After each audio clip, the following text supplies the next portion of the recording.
Today is November 20th, 2014, and we are interviewing Mr. Billy Gray at the Anna Veterans Home in Anna, Illinois. Mr. Gray was born on March 31st, 1931. My name is Cheryl Walker, and I'll be interviewing Mr. Gray. Angie Bunch will be the court reporter for this interview. Mr. Gray, can you tell us where you were born? I was born in Arlington, Kentucky. And what did your parents do for a living? My father was a laborer in East St. Louis, Illinois. Okay. Did you have any siblings? Me? Yes. I have had three brothers. Were any of them in the military? Two other ones. Two others. Okay. In what branch of the military were you in? I was in the Army. And can you tell us what your service dates are? Pardon, I can't hear. What your service dates are? What years were you in the service? I was in 1948 to 1969. Okay. Would you like to tell us a little bit about your time in the service since you spent your life? Well, I went to Japan in September 1948, and I stayed there until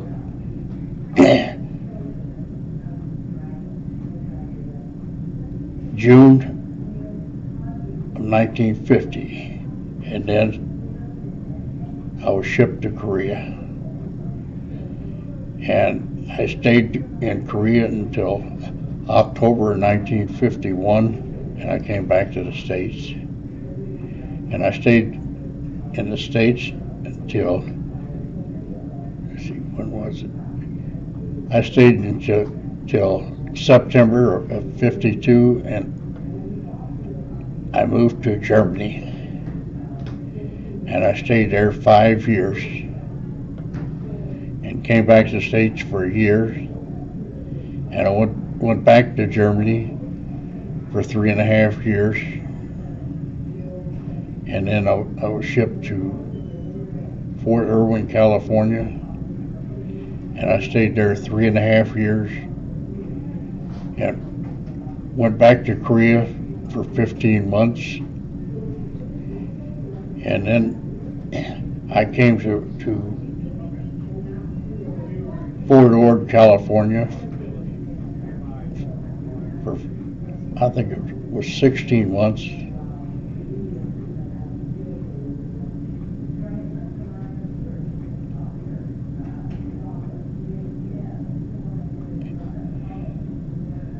No, that's not right.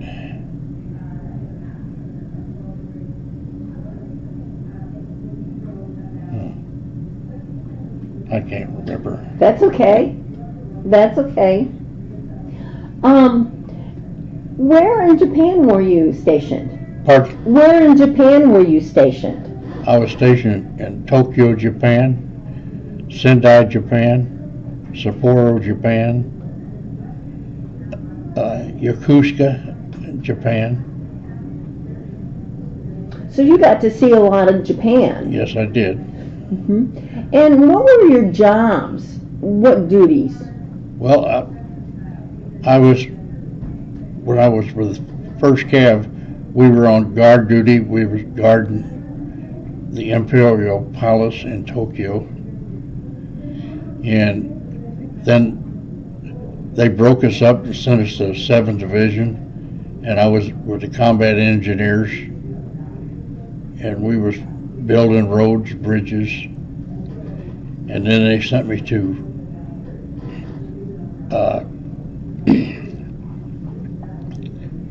Yokosuka, and we was teaching amphibious training, and that's when we took Navy boats to Korea for the Navy because they didn't have anybody to man their boats because we were a boat company, and we took them to Korea in July of 1950, and we turned them back to the Navy. It's supposed to be in a couple of weeks. Well, we turned our boats back to the Navy September 1950 after we took the Marine Corps into Incheon, Korea. So you kind of did what the Navy was supposed to do. Right. Because they didn't have their reserves there. Mm-hmm. And you said that you were in Korea. What were your job duties there? Well, when I first went there, after we turned our boats back to the Navy, I reported in to my first sergeant. He says, take your duffel bag back in the back. He said, you're going to be assigned to the Marine Corps. You're going to take your boat is on the back end of a low boy, and you're going to be assigned to the Marine Corps for a couple of days. And that was the end of September 1950. And I got relieved sometimes in December 1950. And we never seen the Marine Corps because they wasn't looking for the Army being assigned. We had Navy boats on the Han River, so they never looked for Army people on those Navy boats. And when we got back to Incheon looking for our company, it was up in North Korea, evacuating the Marine Corps out of the Chosin Reservoir up there, where they was up there almost frozen to death. What was the weather? You say that up north in Korea, you know, that company was almost frozen. Was it? Did it have 4 seasons in Korea? No, they only have 2, cold and colder. Okay. Because the Marines wasn't the only one that was up there, because they had the 3rd Infantry Division and the 7th Division up there in the Chosin Reservoir. And that Chosin Reservoir runs right into Siberia. And that's where they almost all froze to death up there. Did you have the clothing, the uniforms to stay warm? No, ma'am. Because MacArthur said, leave your winter gear here because we'll be back to Japan before Christmas. And you weren't? No, because we stayed over there 3.5 years. Did they ever get you winter gear? I never got any.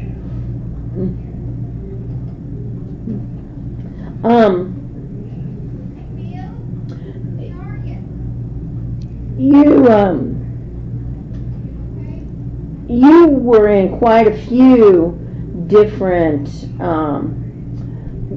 units or divisions. And what was your favorite one? What do you think your favorite one, or most memorable one was? The 532nd. And why was that?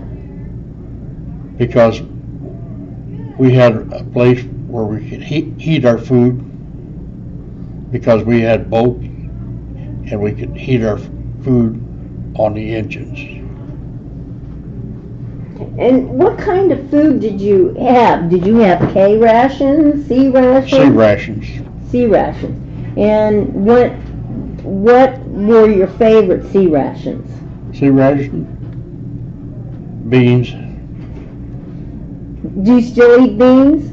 no.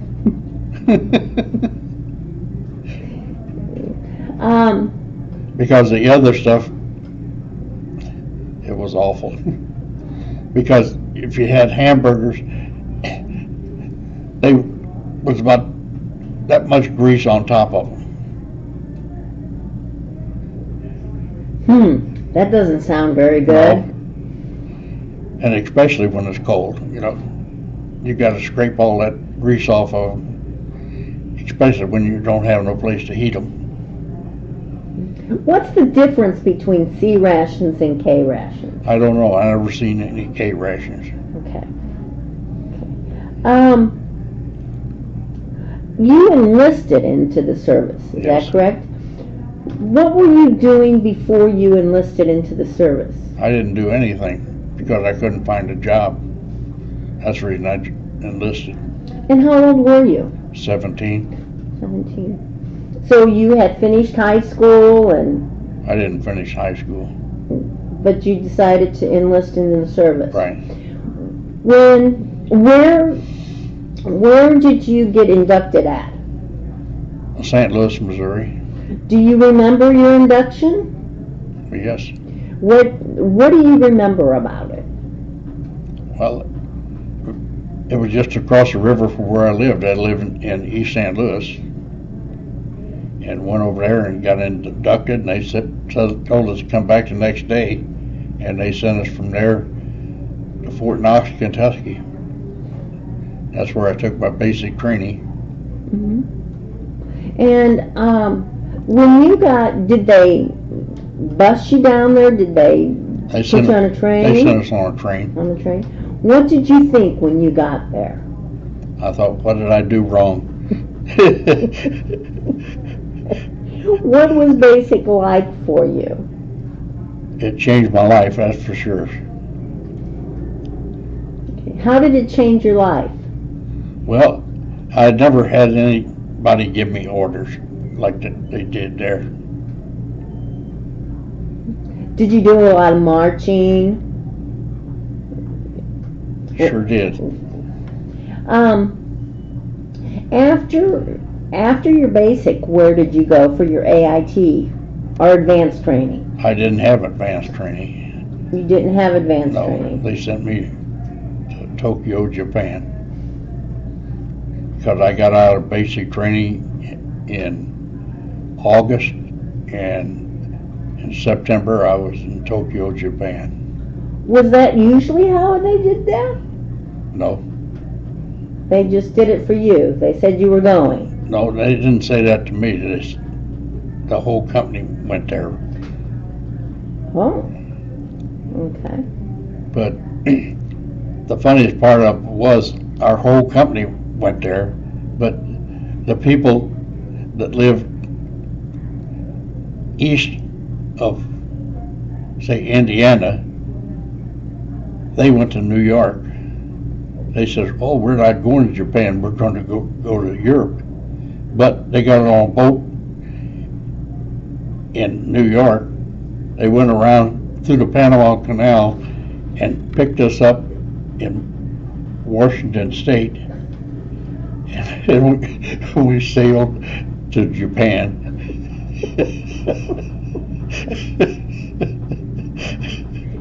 So they were back with you. Yes, they were. What was the ship's name that picked you up? Oh my goodness, I can't remember. You can't remember? No. Okay. But I remember the ship that I came back from Korea. Do you? Yes, because it was Private Joe P. Martinez, where all the ships were named after generals. But this here was after a private. How come they named it after a private? He was a Medal of Honor winner.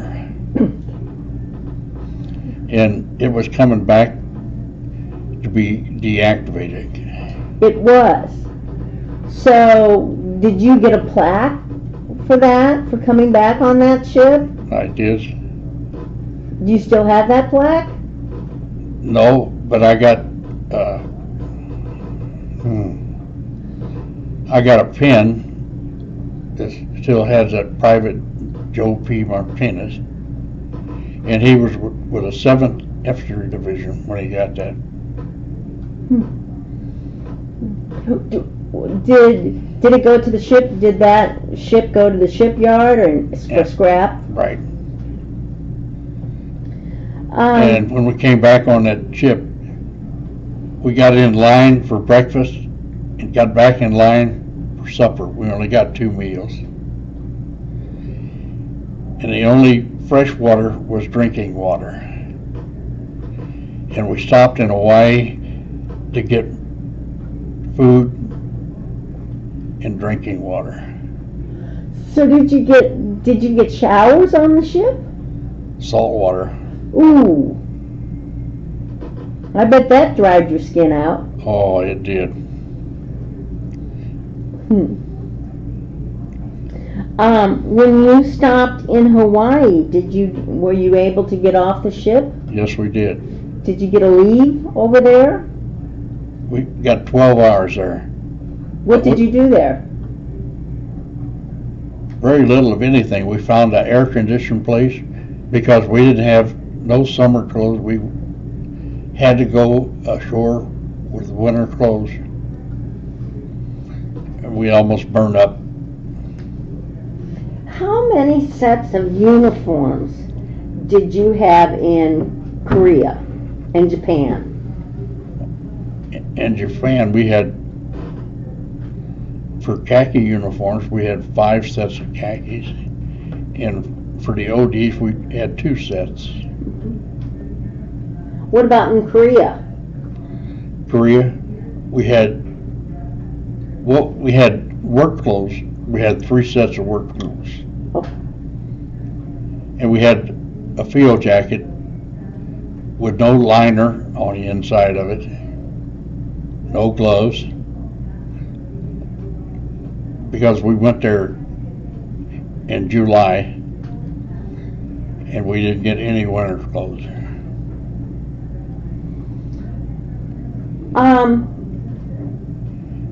Did you make any close friends while you were in the service? Oh yeah. Do you still stay in contact with them? No, because everyone I had is dead. Did you ever go to any reunions? Yes, we had our last reunion in July of this year. And where was that at? In Tennessee. And the reason we broke it up because I'm the second youngest in the outfit. And what outfit is that reunion for? 532nd Engineer Boat and Shore Regiment.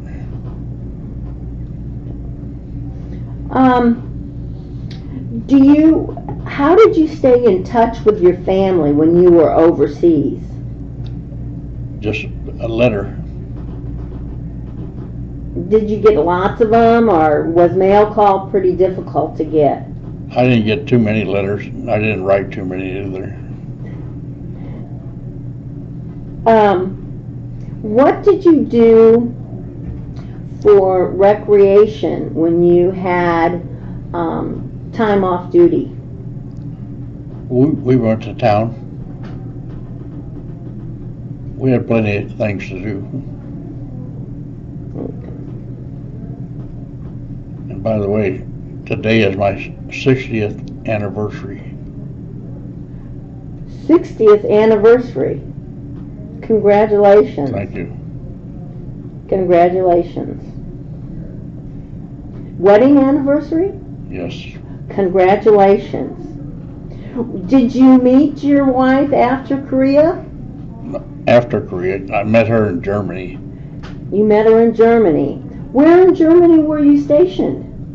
I was stationed in Ludwigsburg, Germany. That's where I met her. And you fell in love, and it's lasted all these years. How many children did you have? 5. 4 of them was born in Germany. and one was out on the Mojave Desert. Was that a vacation? Vacation? No. I was stationed there. My goodness. I bet that was difficult. It was. And my grandson called me two years ago. He said, Grandpa, he says, you won't believe it. He says, I'm in the hottest damn place in the world. I said, you at Fort Irwin? He said, how'd you know? I said, I was stationed 3.5 years there. And I said, your Aunt Donna was born there. He said, oh my goodness. I said, Dad didn't tell you anything about this place? No. What was your favorite place that you were stationed at? Ludwigsburg, Germany. And why was that? That's where I met my wife. Okay. And that was her home. Did you go back there quite a bit? Until 13 years ago, even after I retired, every other year we'd go back there. And then her oldest sister died, and her other sister has Alzheimer's, so we've never went back since. Do you speak German? Some.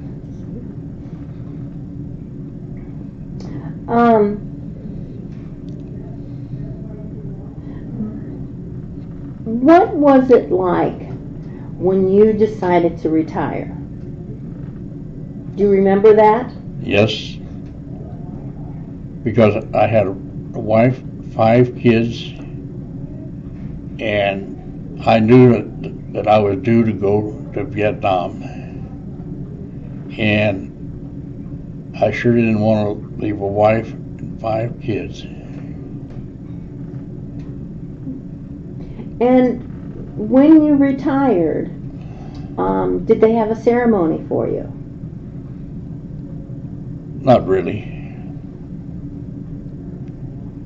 because I retired in Fort Hamilton, New York, and they asked if I wanted one, and I told them no, because it was raining, and the only thing I wanted to do was get on that plane and get back to East St. Louis. And that's where your family was? Right.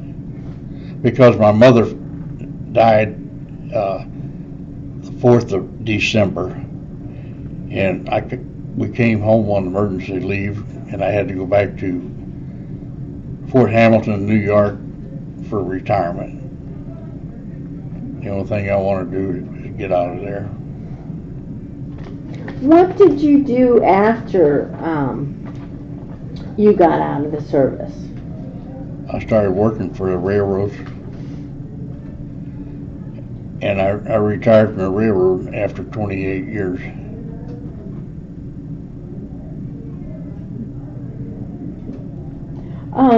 Where did you retire? What area did you retire?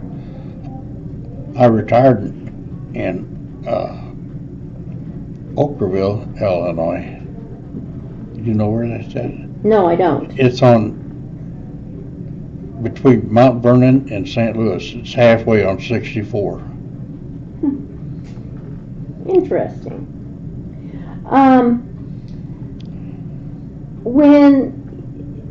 Do you remember when you were stationed in Korea, did they have any kind of entertainers come and visit you during the Korean War?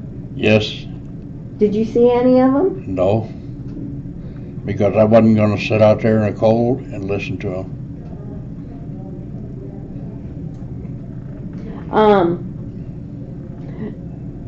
Did you get any leave while you were there? Did I what? Get any leave? Leave? No. Okay. When you got out of the service and you started working on the railroad, what made you decide to start working the railroad? Well, I'll tell you what. Me and my brother was sitting in a tavern drinking coffee. And the guy that he was with, I knew him. But the other guy, I didn't know him because he was a lot younger than us. But the guy that I knew, it was his younger brother. And he asked me, "What are you doing?" I said, "Looking for a job." He said, "Well, I can get you a job on the railroad." I said, "I don't like their hours." He said, "Well, try it." And he called the guy up and he says, if he can pass the physical, he's got a job. So I went over to him the next morning. He sent me over to take a physical. And the guy that I went to take a physical, he had just retired out of the Navy. And we just sat there and talked about the Navy and the Army. And I told him, I said, "Hey," I said, "you going to interview me for this physical?" He said, "Do you want me to?" I said, "Well, not really." I said, "But I got 2 hours on that meter out there." And I said, "I don't want to get a ticket." And he just signed the papers. And I went out there, and the meter maid was 3 cars behind me. And I got in my car and drove over to Union Station. And the guy said, "Do you know where 601 Front Street's at in East St. Louis?" I said, "Yes." He said, "Will you go over there and tell Mr. Smith to put you to work?" And I went over there and I reported in. He says, "You start to work at 3 o'clock. I said, "Wait a minute." I said, "My wife don't even know where I'm at." He said, "We'll come back at 7 o'clock tomorrow." And I worked 6 months straight. I didn't have a day off. Wow. Did you ever use any of the military benefits?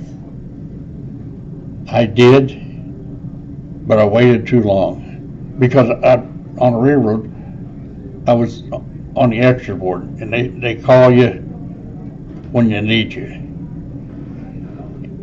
And I couldn't start college, and then I got where I was working steady on certain shifts, so I started college, but I only had 2 years to do. And then I started working steady again, and I couldn't put up with it, so I quit. And a year later, I got laid off, and I never started it again. How did your military experience affect your life? Oh, it's done wonders for me since I retired. Because the first year, make 46 years, I've been retired, and that pension has done wonders for me. What are some of the life lessons you learned from military service? Well, I've learned a lot, and it's done wonders for me, especially with the pension. Do you think it helped teach you to be organized I know it did. and to be neat, Yes. to respect others? I've always respected everybody because before I went in there, I was a bellhop, and I was always polite to people because they give you more tips. Okay. How has your military service impacted your feelings about war and the military in general? Well, I've always done what I was told, and I got along with everybody. Did it change your view on the military after you were out of it? No. But there's one thing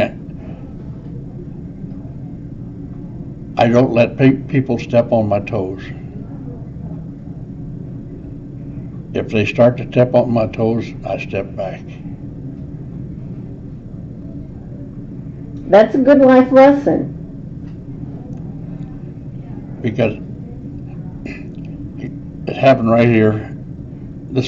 Not in this place here, but they were passing a roster around a sign, and the guy next to me, I didn't have a pen. I said, "Let me borrow your pen." He said, "I want the goddamn thing back." I signed my name. I took my handkerchief out, wiped it off, and I said, "Here's your goddamn pen back." And I said, he told what outfit, DAV 24. I said, after I met you, I said, I don't want to know where DAV 24 is at. And he got mad and left. And the guy said, "Do you know who that was?" I said, "I have no idea and don't care." He says, "He's a colonel." I said, "Well," I said, "he was rude to me and I was rude right back to him." Did you belong to any veterans organizations? Yes. Which ones did you belong to? DAV 24, he was in charge of it.